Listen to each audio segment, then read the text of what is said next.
Shalom. Apa kabar? Baik. Luar biasa? Walaupun sakit? Ya.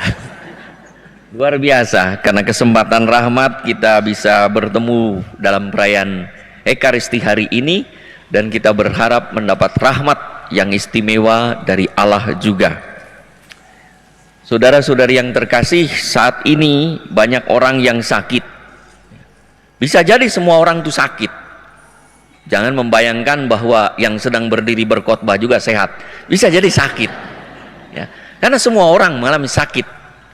Mulai dari sakit gigi sampai dengan sakit hati. Apalagi sakit gigi, sakitnya di sini ya, lebih kuat.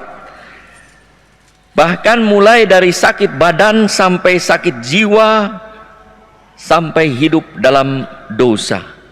Maka semua orang mengalami sakit badan, jiwa, dan rohnya.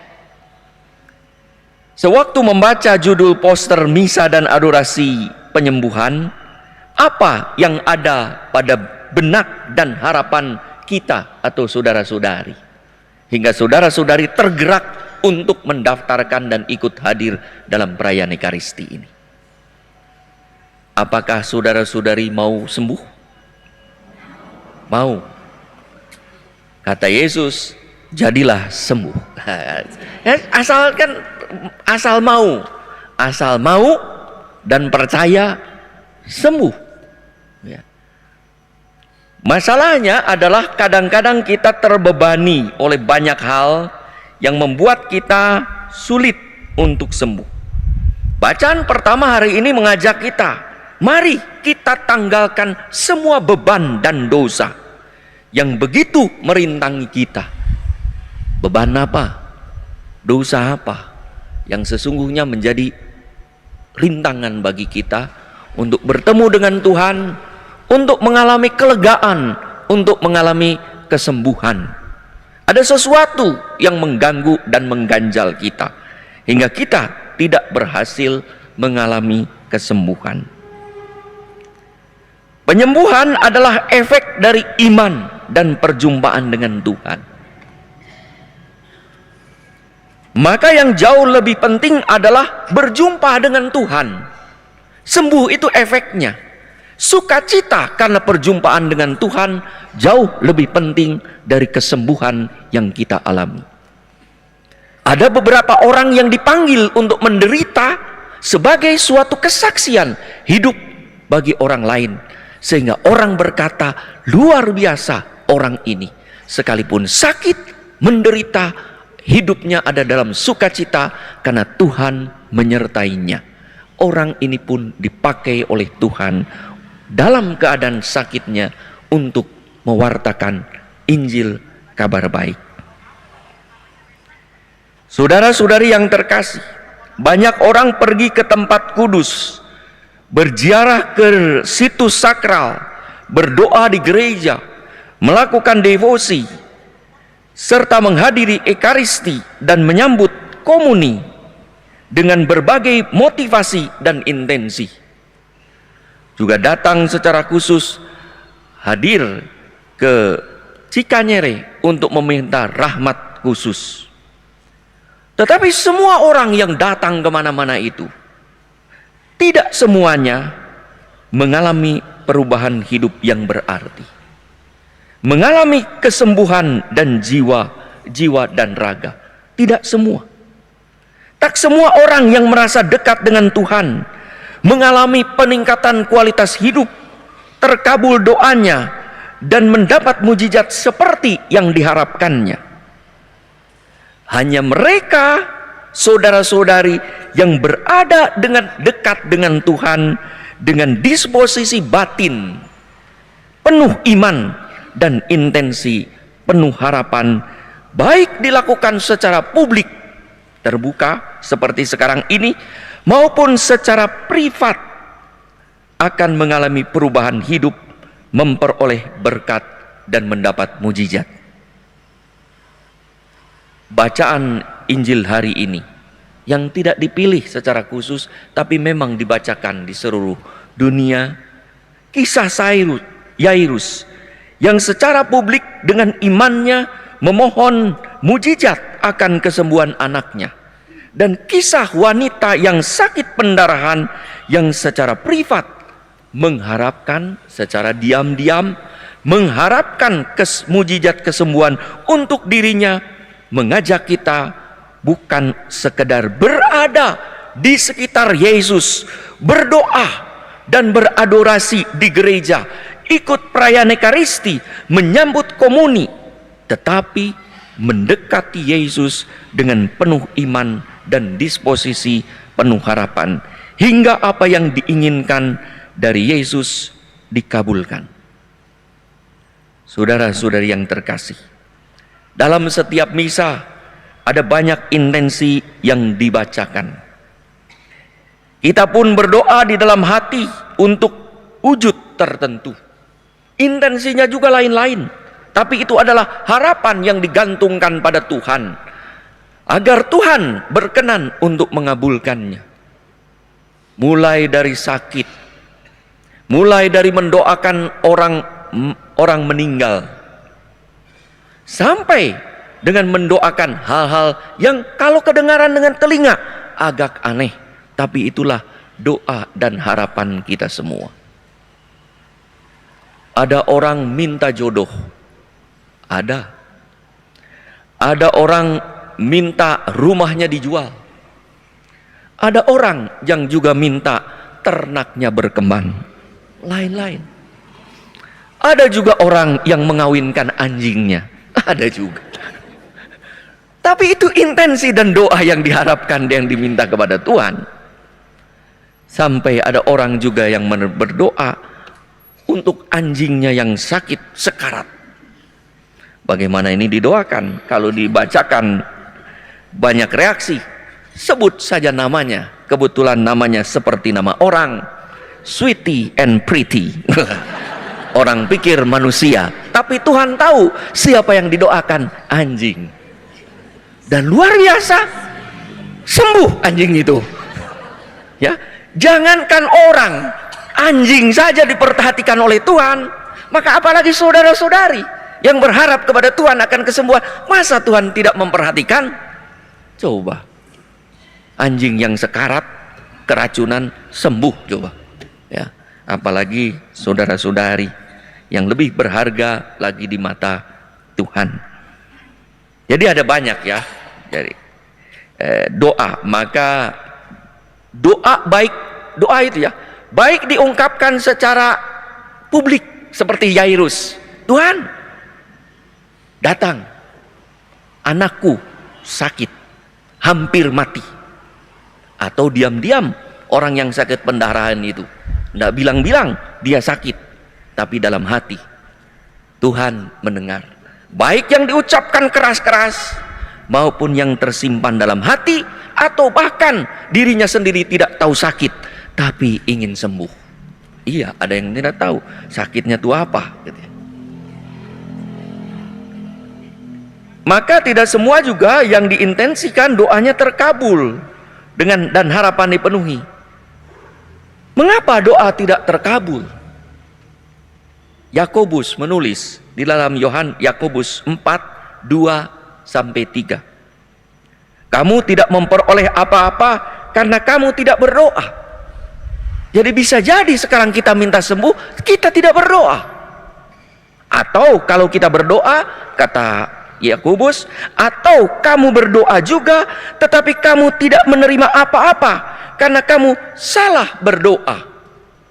Sebab yang kamu doakan itu hendak kamu habiskan untuk memuaskan hawa nafsumu. Salah berdoa. Bukan sekedar mau sembuh, tapi kesembuhan itu sepantasnya mengantar kita pada pertobatan. Seharusnya pertobatan itu juga mengantar kita kepada kesembuhan. Penyakit, kekurangan, kelemahan, dan apa yang kita alami mengantar kita pada pertobatan. Saudara-saudari yang terkasih, Injil hari ini menampilkan dua kisah orang yang percaya kepada Yesus, yaitu Yairus yang bersujud di kaki Yesus memohon kesembuhan anak perempuannya yang hampir mati, dan kisah wanita sakit pendarahan yang berharap akan kesembuhan dirinya. Kedua orang ini berada dalam situasi gawat dan putus asa. Anak Yairus hampir mati. Kita tidak tahu kapan mulai sakitnya anak itu.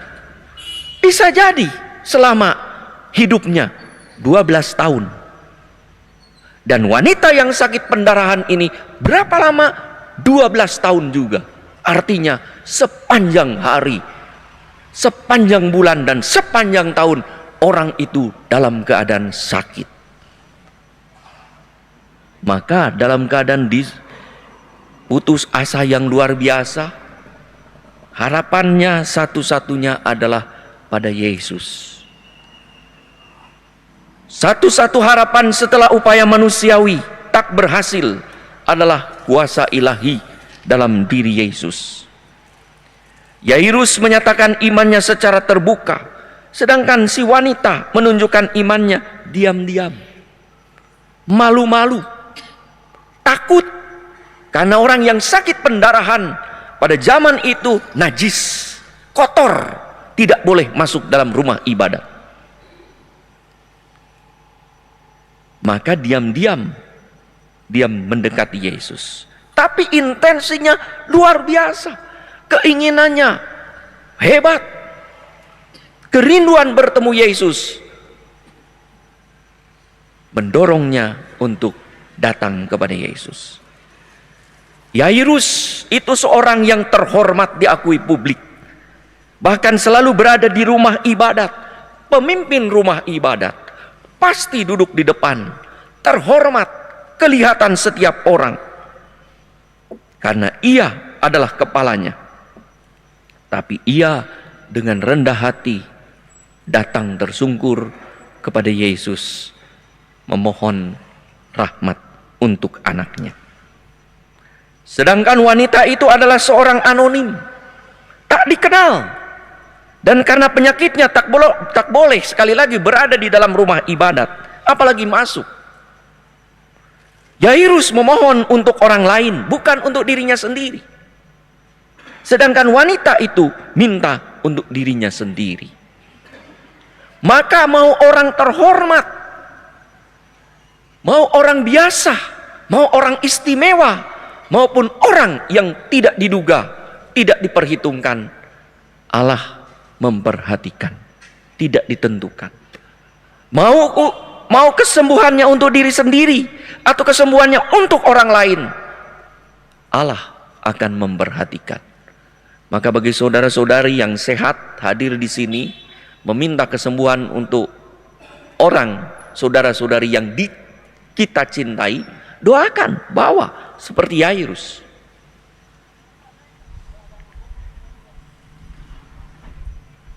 Yairus dan wanita itu akhirnya mendapat apa yang diharapkan dari Tuhan. Saudara-saudari yang terkasih, apapun statusnya dan untuk siapapun wujudnya, asal diminta dengan iman, tak goyah oleh kenyataan buntu, tak bimbang oleh perkataan orang lain, tak ragu oleh keadaan diri, Tuhan berkenan mengabulkan permohonan kita. Misalnya bimbang oleh perkataan orang lain, waktu mau pergi, ngapain pergi siang-siang, katedral panas, nanti malah tambah pusing, ragu-ragu, nggak jadi itu, ragu-ragu. Itu tadi ya, kan waktu Yesus mau datang ke rumah Yairus, ngapain menyusah-nyusahkan guru? Kita juga bilang, ngapain repot-repot, merepotkan Tuhan? Ya, nah itu ada omongan orang lain. Ya, ngapain hadir di gereja? Ketahuan nanti kita sakit. Memang salah apa kalau kita sakit? Ya, kalau kita menyembunyikan sakit, menderita sendiri itu. Orang sakit gigi, sakit.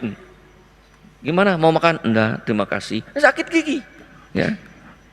Orang pusing. Ya. Jangan malu mengakui bahwa kita sakit. Semua orang sakit, saudara-saudari. Hanya ada yang sakitnya kuat, ada yang sakitnya parah, ada yang sakit ringan. Beda-beda. Ya. Semua orang lumpuh di hadapan Tuhan. Semua orang kusta di hadapan Tuhan. Kenapa malu? Bawa kepada Tuhan. Memang kadang-kadang kita yang salah. Kadang-kadang kita yang sering menghakimi orang-orang ya.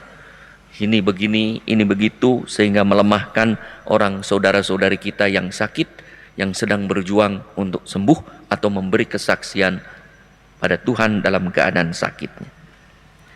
Saudara-saudari yang terkasih, kita sering berada di sekitar Yesus. Hari ini juga berada di sekitar Yesus. Yesus ada di tabernakel, nanti hadir secara sakramental dan real di altar ini dalam perayaan Ekaristi. Entah berdoa secara pribadi, diam-diam tersembunyi, atau waktu ibadat bersama secara publik dalam liturgi dan upacara sakramental, terutama Ekaristi. Selain memuji Tuhan, kita memohon sesuatu kepadanya. Injil hari ini mengajak kita bukan sekedar berada di sekitar Yesus, ikut perayaan Ekaristi, bersembah sujud dalam adorasi. Nanti ketika Yesus lewat dalam sakramen Maha Kudus, hingga kita bersentuhan, bahkan mungkin berdesak-desakan, mau menyentuh jubah. Mungkin tidak ada jubah uskupnya, jubah apa? Yesus, jubah uskup. Jangan ditarik-tarik, nanti jatuh. Sedang bawa Yesus ya. Kadang-kadang lagi bawa jubah, kiri sana tarik, sini tarik ya. Enggak jalan-jalan itu ya. Padahal Yesusnya mau jalan tuh ya. Jadi tidak usah disentuh, nanti jubahnya, jubah saya lewat tuh, atau para imam tidak usah disentuh, tidak usah ya. Itu Yesus itu, konsentrasi. Hari ini bagus bacaan Injilnya itu ya. Arahkanlah pandangan matamu kepada Yesus. Kepada Yesus tuh. Jangan kepada uskup, jangan kepada imam, kepada Yesus yang ada di situ. Maka jangan ditarik jubah ini ya. Nanti Yesus bilang, mau sembuh apa mau jubah? Mau jubah, saya tenggalkan jubahnya. Yesus tuh ya. Jadi ditarik. Fokus ya, bacaan hari ini, pandangkan, arahkan matamu pada Yesus dengan penuh iman. Ya. Jadi kalau sakramen di sini sudah diberkati, ya, jangan berarti hanya yang depan yang sana juga kena tuh, ya. Jangan yang sana sini belum sudah kena kata Yesus. Yesus lihat kemana-mana, yang di luar juga kena, ya. Jadi nanti dikelilingkan ya, karena kan kita kadang-kadang ya, sebetulnya satu kali diberkati di sini sama saja ya dengan berkeliling, tapi kan kadang-kadang kurang afdol kalau belum Yesus lewat gitu ya. Ya. Apalagi yang matanya tidak jelas sama ya. Saudara nanti merembun, Yesus lewat, Yesus memberkati ya. Lalu ada terhalang orangnya jangan menghalangi, malah dosa ya, malah dosa ya. Jangan berebut, jangan kalau tidak kelihatan tidak apa-apa ya. Yesus ada di punggung saudari dan saudara kita, bahkan mungkin Yesus tiba-tiba ada di sana ya. Jadi jangan ini, jadi Yesus ya, jadi memang nanti Yesus akan dikelilingkan ya. Tetapi yang penting, makanya yang penting di sana itu adalah seperti wanita itu, disposisi batin ya, yang luar biasa, yang terarah pada Yesus dengan penuh iman dan harapan akan kasihnya, kan, bahwa ia berkenan dan berkuasa untuk mengubah hidup kita lebih baik, asal kujamah saja jubahnya. Itu wanita itu ya, yang luar biasa dan betul menjamah. Ingat, ketika perwira Roma meminta kesembuhan untuk hambanya, perwira Roma yang kita doakan sebelum komuni, Tuhan, aku tidak layak menerima Tuhan di dalam rumahku, katakan sepatah kata saja maka hambaku akan sembuh. Itu iman yang luar biasa. Maka dikatakan tidak ada iman sebesar ini di Israel. Tuhan, maka setiap misa itulah yang kita katakan, itu disposisi batin yang terarah pada Tuhan ya. Bersabdalah saja, Tuhan, aku tidak pantas Tuhan, Engkau datang padaku, bersabdalah saja, maka aku akan sembuh. Maka setiap perayaan Ekaristi adalah penyembuhan, misa penyembuhan. Secara khusus hari ini adorasi dengan bantuan para suster, frater dari Putri Karmel, Cikanyere, CSE, kita dimintakan rahmat secara khusus untuk mendapatkan rahmat penyembuhan lebih. Tapi dari sumbernya ada Ekaristi. Ya. Maka nanti kita Ekaristi dulu. Ya. Dan kesembuhan itu bisa kita minta kepada Tuhan, ataupun tidak diminta pun Tuhan bisa berkenan menyembuhkan. Jadi jangan khawatir. Dia bilang, aduh, saya lagi males minta. Enggak apa-apa, lagi males minta. Kenapa malas minta? Karena mungkin putus asa, capek. Mungkin saudara-saudari yang datang ke sini yang sakit sudah lama pun tidak mau datang, tapi didorong oleh orang lain. Nggak apa-apa, capek. Setelah di gereja, ayo minta. Nggak mau, nggak apa-apa. Ya. Tapi kalau Tuhan berkenan menyembuhkan, menyembuhkan. Ingat, seorang lumpuh di dekat kolam Siloam 38 tahun berbaring di situ. Tidak minta pada Yesus untuk disembuhkan, tapi Yesus menawarkan kepadanya, maukah engkau sembuh? Yohanes 5:6. Itu pertanyaan Yesus, maukah engkau sembuh? Orang itu tidak minta. Maka bayangkanlah kalau saudara-saudari yang malas minta, Tuhan datang, maukah engkau sembuh? Nggak mau jawab juga, jawab, maukah engkau sembuh? Maksudnya disadarkan gitu ya, kamu sakit mintalah sembuh gitu ya. Kadang, maukah engkau sembuh? Mau. Dan jawabnya, mau Tuhan. Begitu dijawab mau, ada harapan. Bayangkan 38 tahun tidak sembuh, ada harapan. Langsung, mau Tuhan. Kata Yesus, jadilah sembuh sekarang. Hebat. Atau orang kusta yang orang kusta tuh minta di dalam Matius 8:3. Ya, apa yang kau minta? Kata Yesus ketika datang kepada Yesus, aku mau, aku menjadi tahir. Yesus berkata, aku mau sembuh. Yesus berkata luar biasa, ya, maukah engkau mentahirkan aku? Jawabannya luar biasa. Tuhan, maukah engkau mentahirkan aku? Yesus menjawab dalam Matius 8:3, aku mau, jadilah engkau tahir. Maka kita juga hari ini akan minta, Tuhan, maukah engkau? Sebutkan dirinya, apa yang diinginkannya, sembuh. Saudara-saudari, setiap minggu ada banyak orang mengalami mujizat Ekaristi sampai sekarang, ya. Jadi bukan setiap minggu. Saya selalu mengatakan pesan, minta pada Yesus yang ada dalam sakramen, itu Yesus yang sama berkeliling 2000 tahun yang lalu, yang sama. Contoh, beberapa contoh. Seorang pasutri 12 tahun, oh ini kebetulan 12 tahun juga. Ini bukan dibuat-buat, ini sungguhan. 12 tahun, ya, kebetulan ingatnya 12 tahun. 12 tahun menikah belum punya anak. Saya hanya berkata, nanti pada perayaan Ekaristi doa pada Yesus, ya. Yesus yang sama minta supaya diperkenankan punya anak.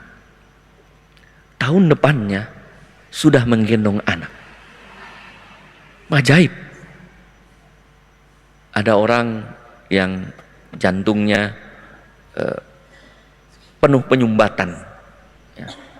Lalu berdoa, saya katakan doa Ekaristi, minta pada Tuhan. Lalu setelah misa dia berkata, Bapak Uskup, dada saya mengalami hangat, panas. Ya, mudah-mudahan nanti ibu periksa pada sesuai dengan jadwal di mana kateter akan dijadwalkan. Bersih total. Yang diduga 90% tersumbat, 100% bersih. Penyembuhan. Agar kita percaya. Saya 25 tahun yang lalu saya mendampingi Romo Yohanes. Misa seperti ini, adorasi, misa misa adorasi Geraha Manggala. Banyak orang yang disembuhkan. Orang yang lumpuh dalam nama Yesus berjalanlah. Ragu-ragu orangnya. Berjalan, Bu. Dalamnya ragu-ragu.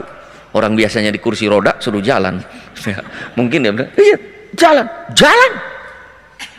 Lalu katakan, siapa yang merasa disembuhkan jantungnya, dadanya disentuh hangat, tunjuk jari. Jangan malu untuk memuji Tuhan bahwa ia disembuhkan. Tunjuk jari. Waktu itu juga ada pastor cerita pada saya sembuhkan. Ada juga yang cerita, nanti juga keliling alami apakah Tuhan menyentuh dan menyembuhkan. Ada juga begini, ada Yesus berkeliling menyentuh orang yang ada masalah dalam rahim. Siapa yang mengalami, silahkan berdiri, puji Tuhan. Belum ada yang berdiri, tiba-tiba ada yang berdiri. Saya juga lihat dari altar, ada yang berdiri. Lalu rupanya keliru. Mohon maaf, untuk yang ini hanya untuk wanita, karena yang berdiri laki-laki. Nah, yang mau saya katakan, penyembuhan ini jangan rasa-rasaan. Jadi istilah Sunda itu jangan rasa-rasaun gitu ya, bahwa saya disembuhkan. Bukan, penyembuhan itu bukan rasa-rasaun, ya, bukan sugesti bahwa saya merasa, bukan gitu.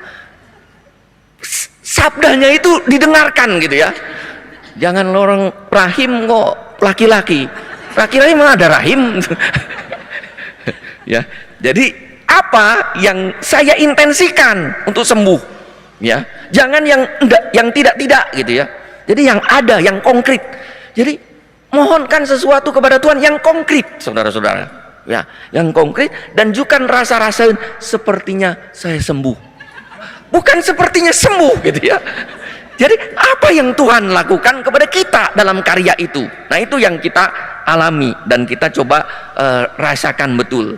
Nah, maka dengan intensi itu, seperti wanita itu ya, wanita itu menyentuh, lalu kata Yesus, sebentar, ada siapa yang menyentuh jubahku?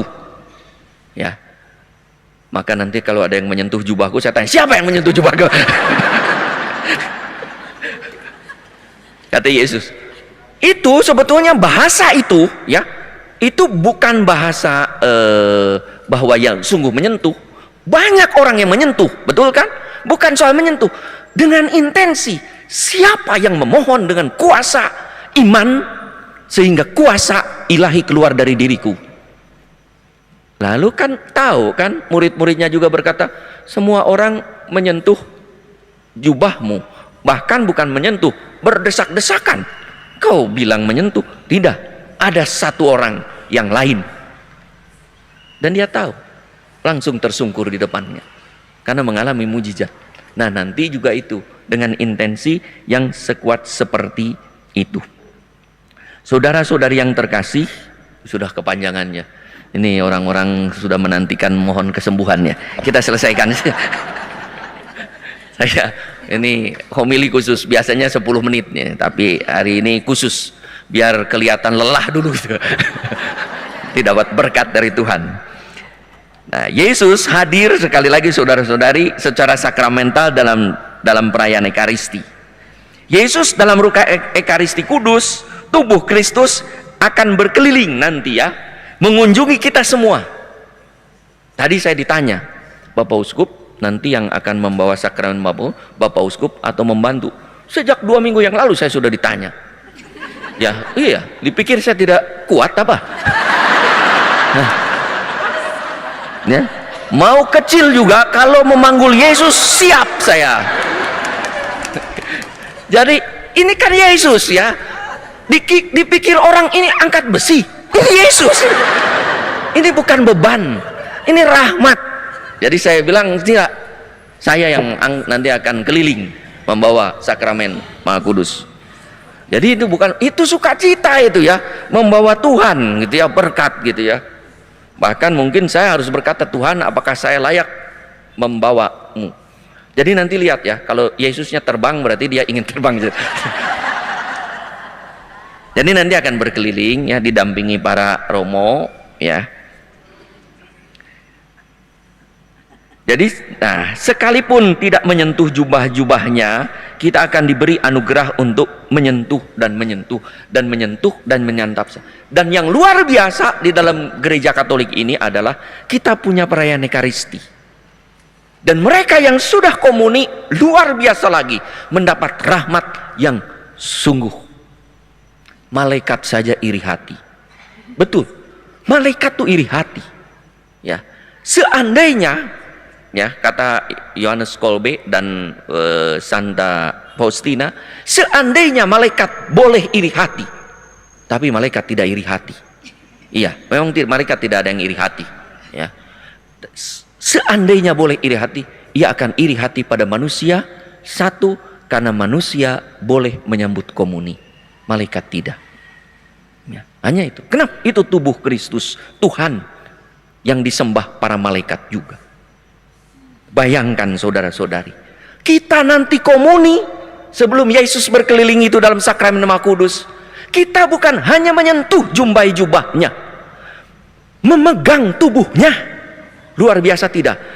Tubuh Kristus, amin. Lalu disantap dengan penuh iman. Bayangkan, Tuhan berkenan bersatu dengan kita. Maka katakan dengan amin, tubuh Kristus, amin. Tidak usah aneh-aneh jawabannya. Tubuh Kristus, terima kasih, amin. Masih banyak sampai sekarang saudara-saudari ya yang mengatakan terima kasih. Dipikir saya lagi bagi kue. Ini tubuh Kristus. Jadi jawab dengan ini. Maka ya saudara-saudari, kalau mau komuni, sekali lagi itulah yang disebut dengan intensi ya. Intensi itu kan yang wanita pendarahan kan sungguh, walaupun bising, walaupun banyak orang hiruk pikuk, matanya tertuju pada Tuhan. Itu yang disebut dengan intensi. Coba beberapa orang, mungkin bukan saudara-saudari di tempat lainnya, ya tempat lain yang misa biasa mingguan, yang ini tidak. Kadang-kadang kalau mau komuni, saya lihat kan tubuh Kristus. Kadang-kadang sudah di depan saya kaget tuh, tubuh Kristus kaget. Karena apa? Dia waktu jalan seperti catwalk aja. Hai, hai. Begitu tubuh Kristus kaget, tubuh Kristus. Hai, hai, kiri kanan. Yes, enggak apa-apa kenalan kiri kanan. Tapi fokus dulu pada tubuh Kristus yang ada. Nah, nanti itu ada yang disebut fokus pada tubuh Kristus ya, karena kalau tidak kita akan menjadi seperti orang banyak yang berdesak-desakan, bersentuhan tapi tidak mengalami rahmat sesuatu apapun.